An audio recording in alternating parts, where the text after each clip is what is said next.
Camera is on.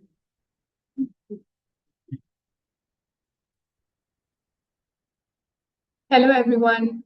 Good morning, actually, good afternoon. Welcome to the second day of the Implementation Science Research Workshop. Thank you all for being here today. So we are going to kickstart today's session with a short talk, only about 15 minutes, about the CFIR framework that we've been referencing since yesterday. So this is just going to be a quick overview before we launch ourselves into a short group activity as well. So I'm going to start off. I'm going to be giving this talk along with Dr. Parvati. Dr. Garima. I'm a pediatric palliative care physician, and I'm happy to be here and learn alongside all of you. I'll let Parvati introduce herself as well. I'm Dr. Parvati. I'm a 5-year DLB resident in St. John's Palliative Medicine. All right, so we're going to be talking about, as the title of the slide says, Beyond the Bedside, Multi-Level Determinants of Implementation. So we're going to be talking about the CFIR framework, which is one of the key frameworks to integrate and implement different innovations and things. So to integrate palliative care into ICU practice is going to be our focus. So today, what we're going to try to do with this presentation is that we're going to walk you through the framework through a case, because we all know that when we think of a case scenario and patient experiences, it tends to stick in our minds a little bit longer. So today we are going to try to ground all of these domains and constructs in our head with the help of a case. Before we proceed, I just want to say we don't have any financial other conflicts of interest to disclose. Decrease. Sorry for that. Yeah. Maybe first step.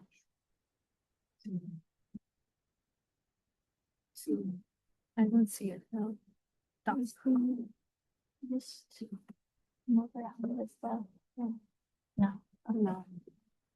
Sorry, there's that little box and it's not getting smaller. So yeah, we're not seeing it here. So all right, so turn up to the rescue. Thank you.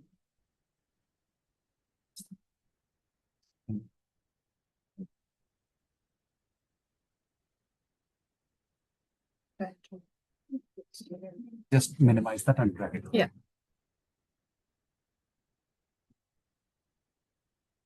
All right.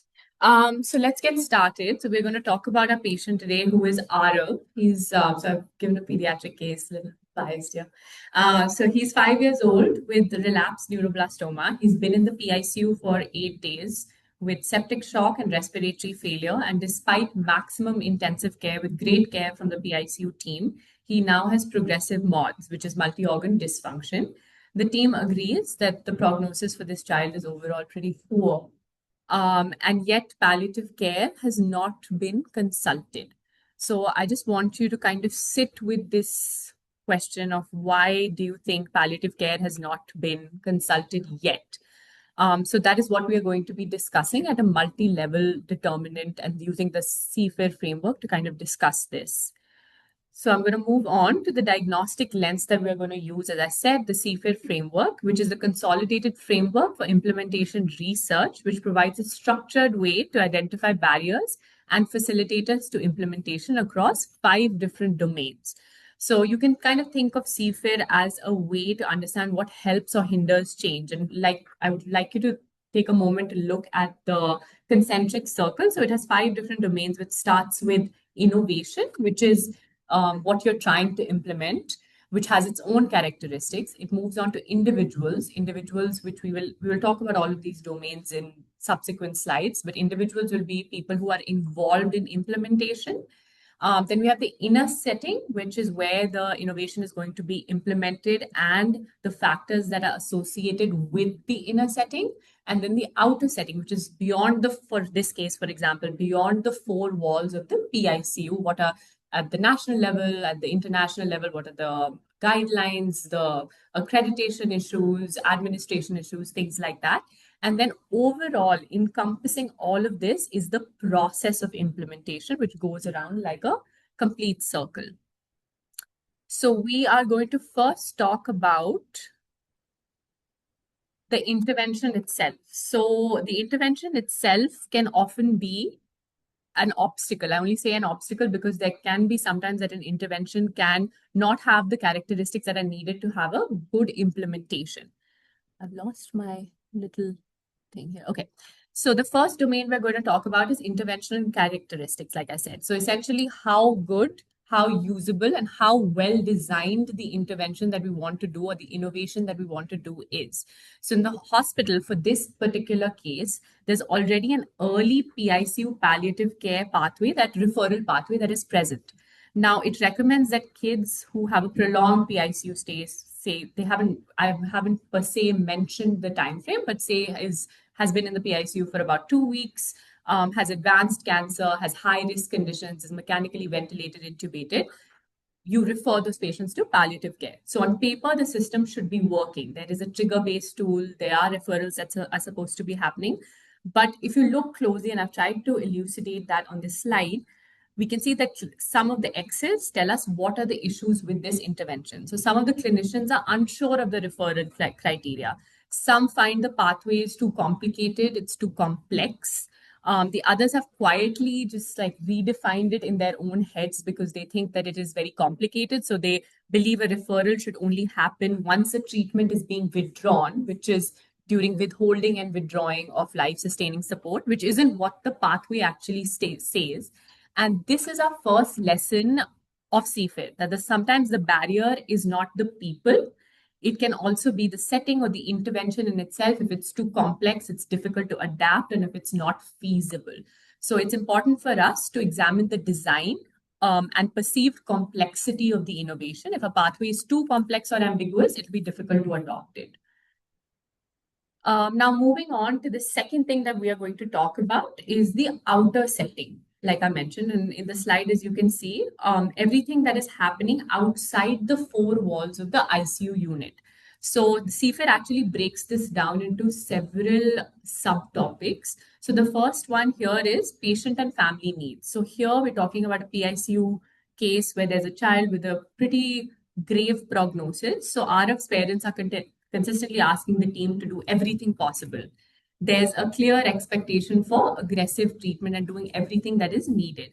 His grandparents are holding other cultural beliefs around prognosis and end of life, which is also complicating some of these matters.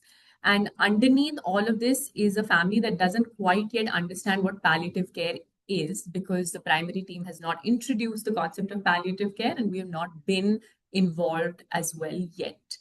The second part of it is policies and regulatory things. Like I said, at international, national, state levels, administration in the hospital.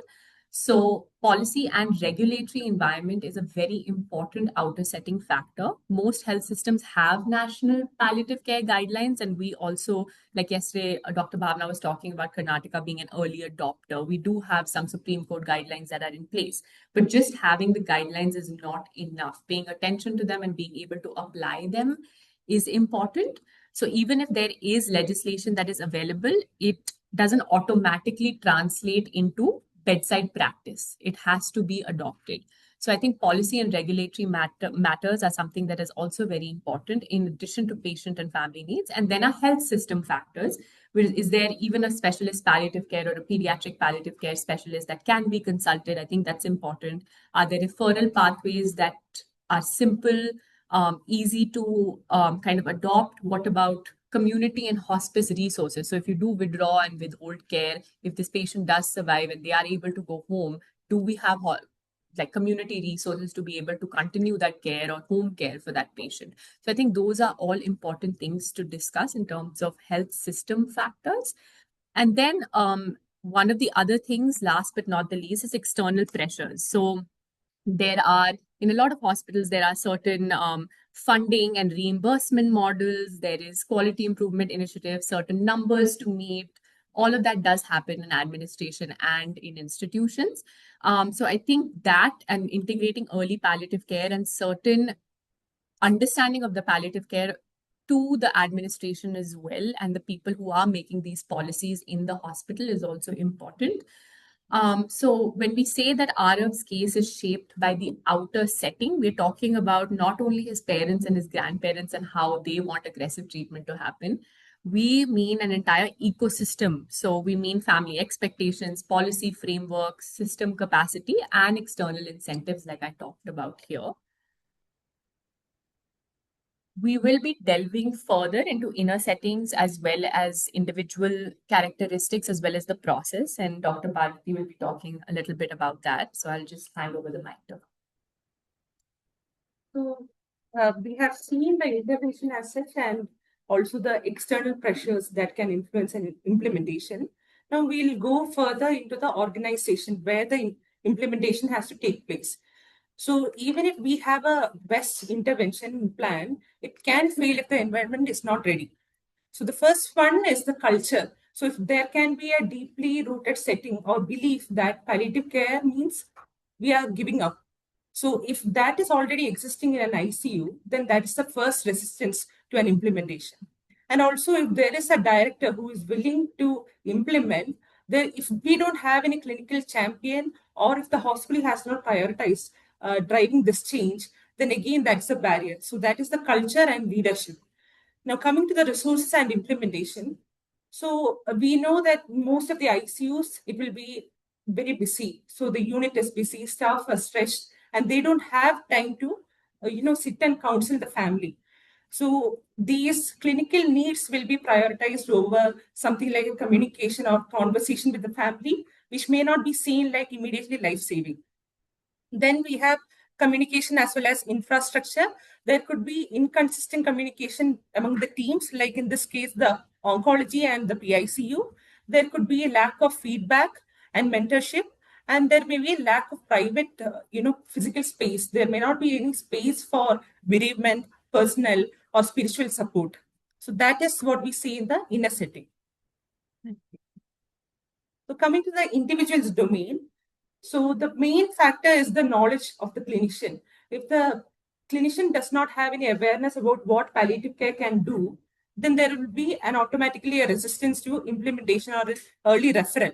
So we need to know what they can do and as well as when to introduce the palliative care for the patient care.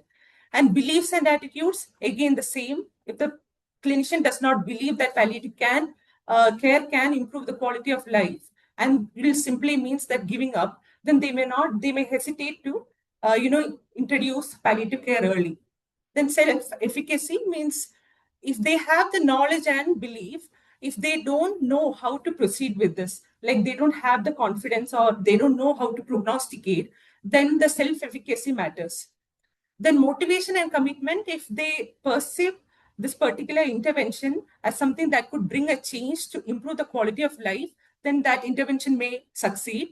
Instead, if they feel like it is something that is added to the already existing burden, then they may not feel motivated. And professional role and identity, there should be a person who should initiate the trigger or initiate the conversation. Otherwise, everyone will feel like someone else will do. So that is professional role and identity. Now, coming to the process itself, we can see as in this case, like RF's case, we have already launched this particular process 6 months ago without any proper formal education, without any leadership, without any execution plan or reflection. So this process has failed. So what we have tried was just announcing the implementation instead of actually implementing the intervention. Now, coming to the implementation diagnostic metrics, this particular metrics will help us identify where in the CFIR model or where are the particular barriers that existed in the implementation of the intervention. So one is the innovation, which is the design and complexity as already discussed by Garima ma'am, as well as the outer setting, where it could be the family fear of abandonment, there could be guilt factors, there could be the other external pressures that's in the policy as such. It could be an inner setting, as in the case of organization, the lack of hospital authority having the feel to drive a change, or in the individual who works in that environment, or in the process as such. So looking back at RF's story, we can find that there was no particular one reason which was the reason for the failure of implementation. There were many. So CFIR helps us identify where exactly, which domain actually caused the burden or the barrier. That's what we try to look with CFIL. And now we have a Yes. Yeah. So this was just a overview for everyone to look at the CFIR framework and all the domains. We've kept it short, we've tried to keep it concise, but there's a very great website that we would love for you to look at in our subsequent group activity. Use that as a resource, which is the cfirguide.org. I can pull it up here and show you what are the things that you can go through in your subsequent activities, which are known as the constructs of the CFIR framework. Thank you.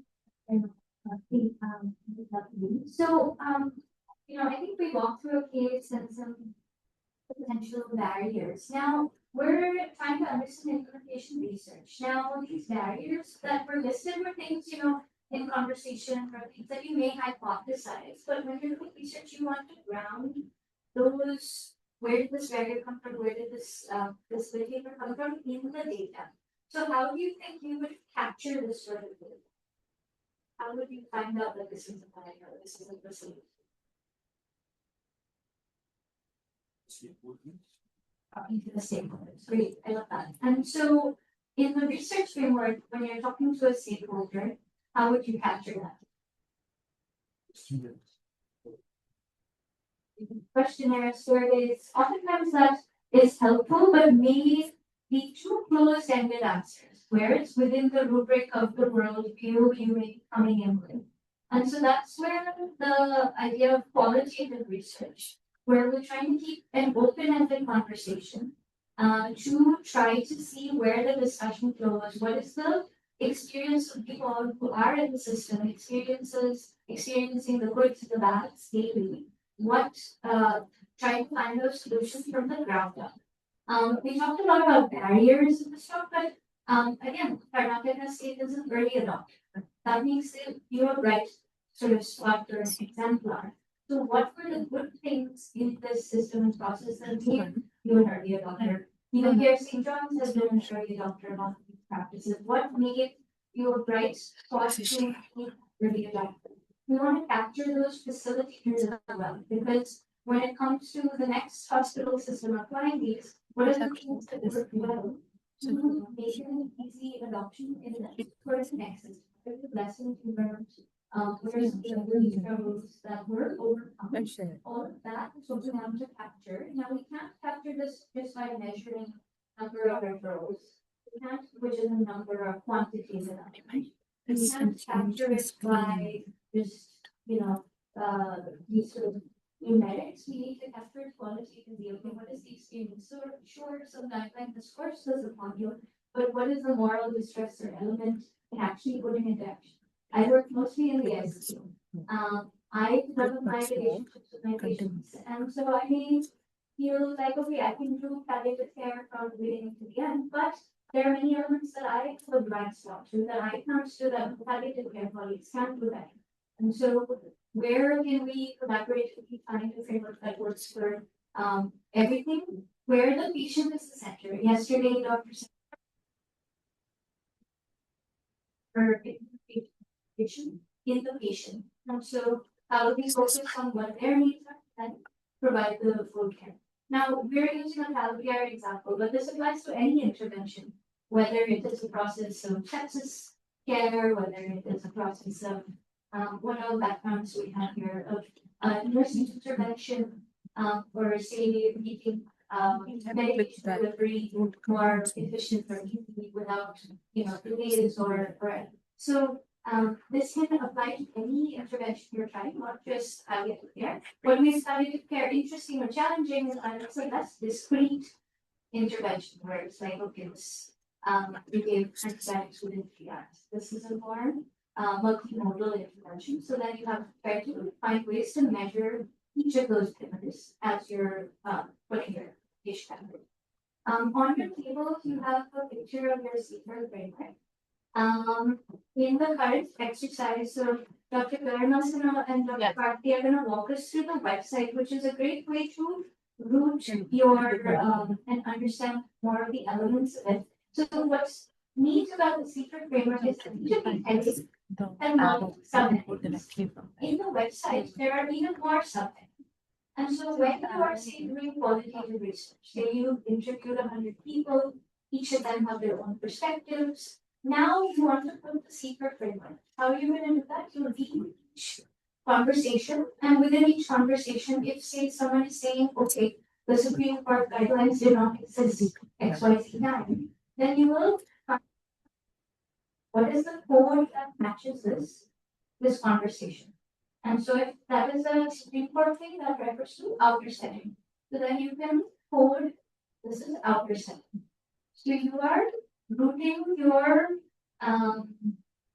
data in the conversation versus just coming up with it from thin air. And a lot of emergent themes which you may have come out of the data. So and we're going to have an exercise later in the day, which we want you to apply these sort of qualitative methods, which Dr. Priya Thomas will also guide us on, where we'll have a focus group discussion, which will be our day. Over to Dr. Diamond. Yes, so we were talking about the CFIR guide, and I think this is a very precious website that you can all look through. These are, so the website is called cfirguide.org. So these are the updated CFIR constructs. So these are the 5 things that Parvati and I just discussed. So you can look under it. So the innovation domain is what the innovation is, of course, and then all the construct names. So what is a source? What is a relative advantage of the innovation, so on and so forth, the adaptability, complexity, design, which are things that as we do the next activity, everyone can kind of employ and look to the definitions and how you can include that in your discussions as facilitators, barriers in those different domains under innovation, outer setting, inner setting, so on and so forth. So that was for the innovation. This is outer setting domain. This is the inner setting domain. And then there are others for the individual domains as well, which again can pertain to your scenario and cannot. So I think it's important to just kind of filter them out as per your scenario, which you will all be receiving as a case as well. And then the implementation process domain, which does include the innovation deliverers and recipients. Again, we didn't talk about this specific keyword, but the deliverers are it's important to talk about them because the recipients are the ones that are you're implementing them, that particular innovation for, and the deliverers are the ones who are doing the implementation. So that's important to keep in mind as well.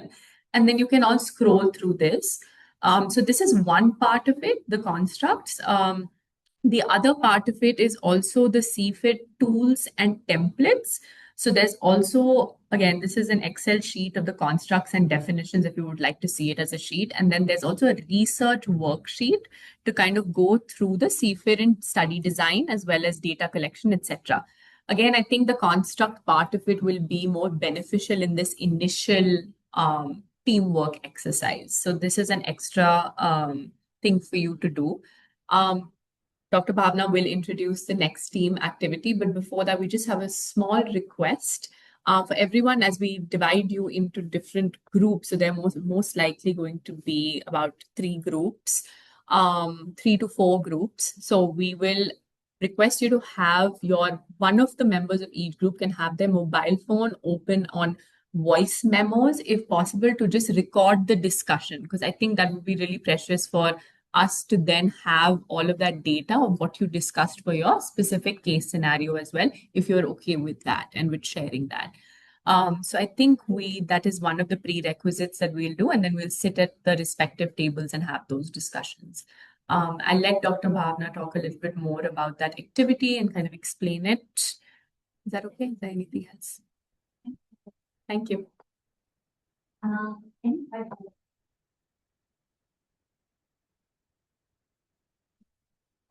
You all want to relax. Everyone is doing their team. So I think we try to keep teams with expertise from various stakeholders. So hopefully as you're working through your case, you can share perspectives from each other. And as you're seeing, even the process of thinking through a case is qualitative, right? So you're having discussions back and forth, kind of understanding of a complexity of a problem. And so we'll divide everyone, assign a case, and then just feel free to start talking about the case and seeing, okay, where would issues that you can fit into your SQL framework lie? For now, just pretty much we'll just have you go through the website, look at all the definitions. It can feel very overwhelming with this language being thrown at you. But I think if you root it in the problem, all of it seems to applies very sort of innately and intuitively. Right, perfect. Thank you, Bhavna. So we are going to be, for all intents and purposes, be dividing ourselves into 3 groups. These are rough groups. Again, if there are overflow of people or if you haven't been assigned to a group, it's fine. You can just be a part of any of the 3 groups. So there's group 1, which is going to be Dr. Arun, Dr. Anuja. We'll have MICU. There are nurses. How many nurses from the MICU are here today? 5. So we'll have, if 2 of you can go to group 1 with Dr. Arun and Dr. Anuja. Dr. Ishita Sarkar will also be in this group as well. Dr. Reem, Dr. Ashmita, Shalini ma'am. Maybe put it on the WhatsApp Yes. group. Maybe group 1 sits here. Group 2 into their group 1 here. Yeah, perfect. So I will just say the groups out loud, and then of course I'll put them up on the group for your clarity as well. So we talked about group 1, Dr. Arun, Dr. Anuja, 2 of the MICU nurses, Dr. Ishita, Dr. Reem, Dr. Ashmita, Shalini ma'am, Dr. Suman, and Dr. Gopukrishnan. If you can be part of group 1. Then group 2 would be if Dr. Natesh is here today. Divya. Okay, Dr. Divya and Dr. Ragini from the MICU. Pratyasha from our group as well. 2 of the other MICU nurses who are not a part of group 1 can go to group 2. Yamuna ma'am, Florina ma'am, Anne, and Lavina ma'am. It can be part of group 2, and I will put that allotment as well on the participants group. Yeah. Lavina is also a nurse, so you can bring this. That'd be great. Sure, then ma'am can be under, she can be with our team, group 3, then can be. Might be hard for you to find each other because group 1 wants to congregate somewhere at the beginning. You want to all find each other and just hold on. Yeah, you can start moving around, stretching, find each other. All right. Group 1 and group 2 are allotted. Group 3 is going to be Garima, Maria, Deepika, Ananya, Nanda, Dr. Aparna. If we have anybody from the PAIDS Nephro team here, we can, yes, if they're not here, that's okay. We'll call them. One of the MICU nurses, if we do have, since we had 5 nurses available, so one of the MICU nurses, Dr. Jyoti, if she's here. I don't see her. Jinti ma'am, and then Dr. Arjun. So these are the rough groups that we can kind of assimilate into, and I'll just post these on the participant group for clarity as well.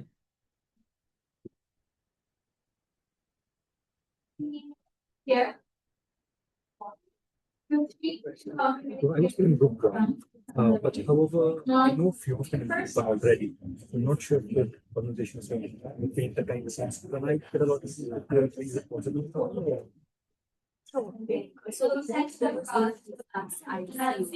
and group 3 is going to discuss PAIDS adjective with Nephro, like as a case. So which One as well, same. group 1 is excellent. So I can feel Group 2?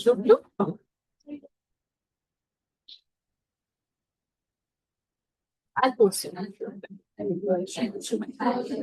You'll get it.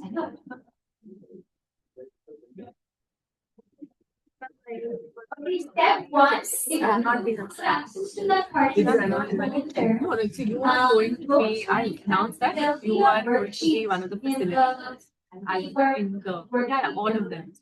Download the worksheet. Aparna, I don't know anyone else. So, Bobina ma'am, Nandini ma'am, Sonali ma'am's not here right now. Priya ma'am as well as Dr. Bhavna can be can be supervisors or overseers, and that's okay. For each team, I going to allow lot one. I was thinking like if there's a critical care session. Sure. So, yes. So, if there are any questions in any That you of, announced. Yeah. so if there are any questions or doubts in any of the groups as you are formulating and going through your case, we have an expert faculty, Dr. Nandini, Dr. Bhavna, Dr. Govina, Dr. Priya. Dr. Govina for the ICU scenarios, Dr. Nandini is going to be for the palliative scenarios as well, and then Dr. Bhavna is going to be again for the CPIN and overall you can be. Yes. Dr. Priya for volunteer.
Hi everyone, so I've distributed a case scenario goes through all the groups. So the objective is going to be to read through the case scenario, to read through the case scenario, and there's some questions at the back of the sheet, and to help to answer some of those questions like in an order. And it's difficult to in the short time that we have to kind of go through all the questions. But I think to look through the scenario and try to identify at least from an innovation, outer and inner setting standpoint, what are the barriers and facilitators and what you can implement with the help of the CPIN framework. And then if there are any questions or doubts, please feel free to raise your hands. We have a lot of faculty here who are happy to help and we'll keep walking around this way. Thank you.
This is Dr. Ashwin.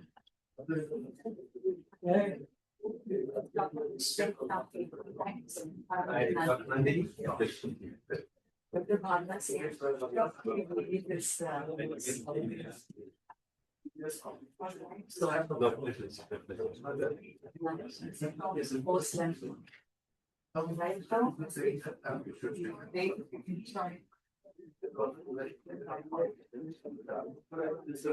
I see.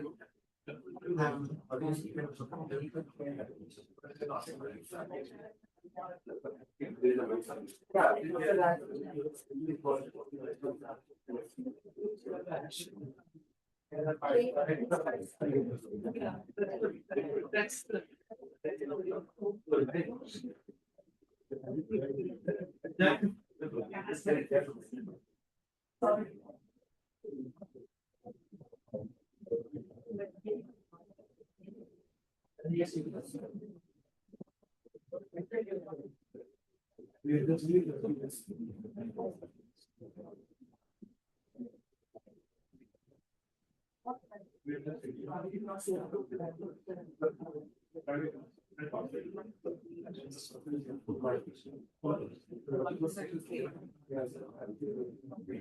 recent information when the test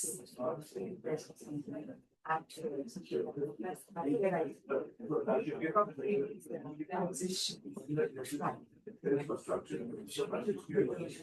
yeah.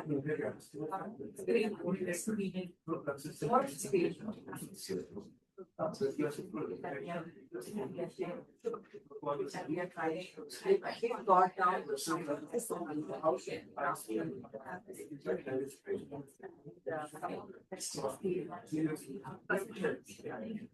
first thing like then it will be that so like you can be like now there are some sometimes they go 90%, sometimes 30%. Children, I was very so now you ones what you have such what are you going to do next? Waiting.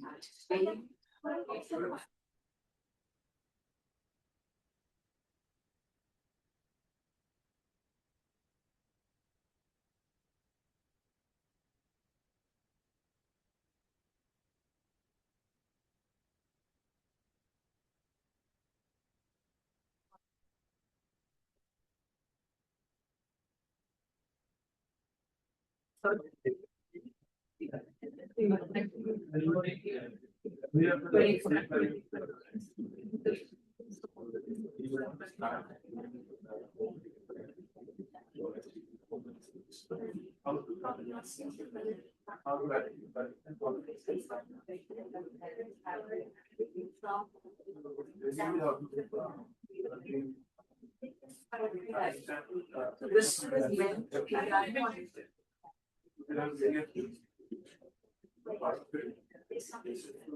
understood. I think somebody got that's my first thing.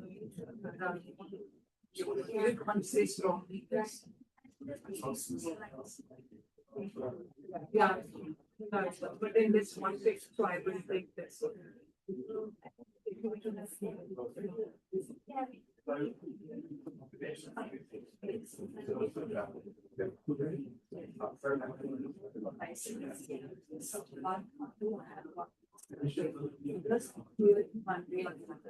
So in this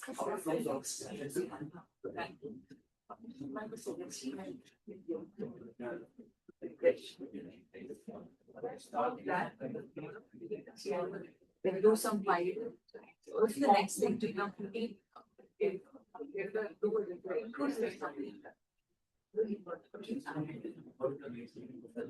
I already gave now the sense to the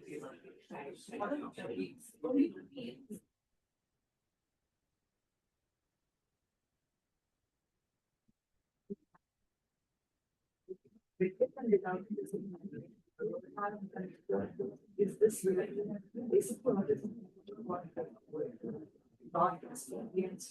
the next what they are working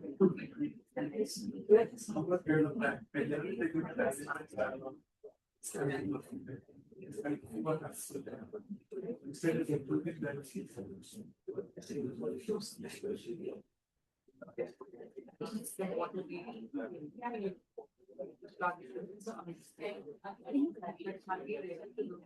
it's my question. Because I'm outside of this. And generally we decide the document. And then we start same. Like, zero. Oh, you mean to say the way that I was wondering whether that can be done. Yeah.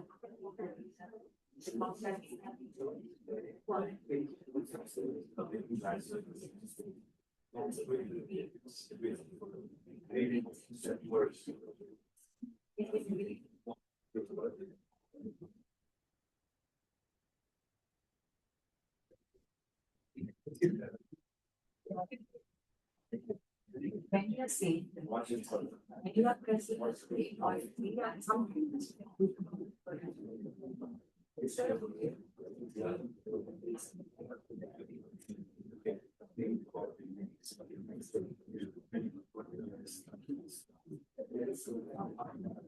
Yes. And then continue. Say that this is what has happened and then you answer. My first hand, and then yes.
They're asking water, but the water should be here. I just kept up already there. It's okay.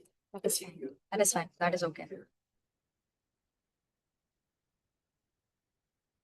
This review, Yes, yes, I informed. Thank you.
It's not very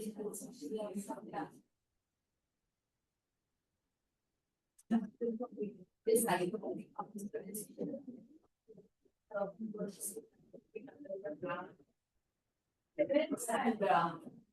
that you can start learning for last year. And they report back after that.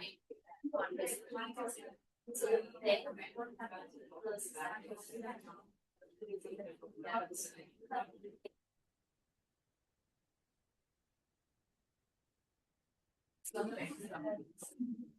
because we are also they are there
So no, there's no perfect answer, but the perfect answer right now is if you're so all that bullshit.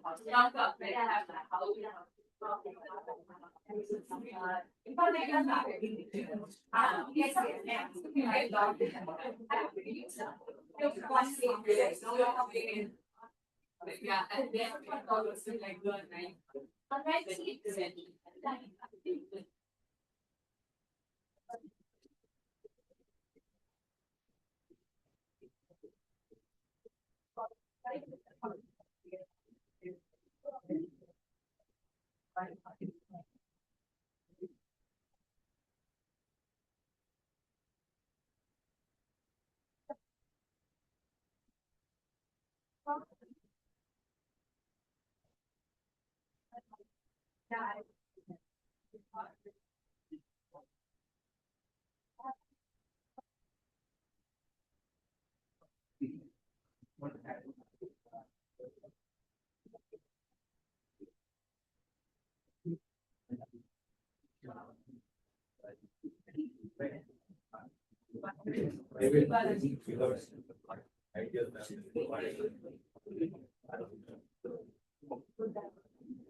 Hi everyone. I know all of you are having great discussions, and this is wonderful to see. But I would request all of you to break for lunch to get some sustenance in your stomach so that we can have more discussions on the phone. No, food court. And report back by 1:45 to 1:50 p.m. Thank you, everyone.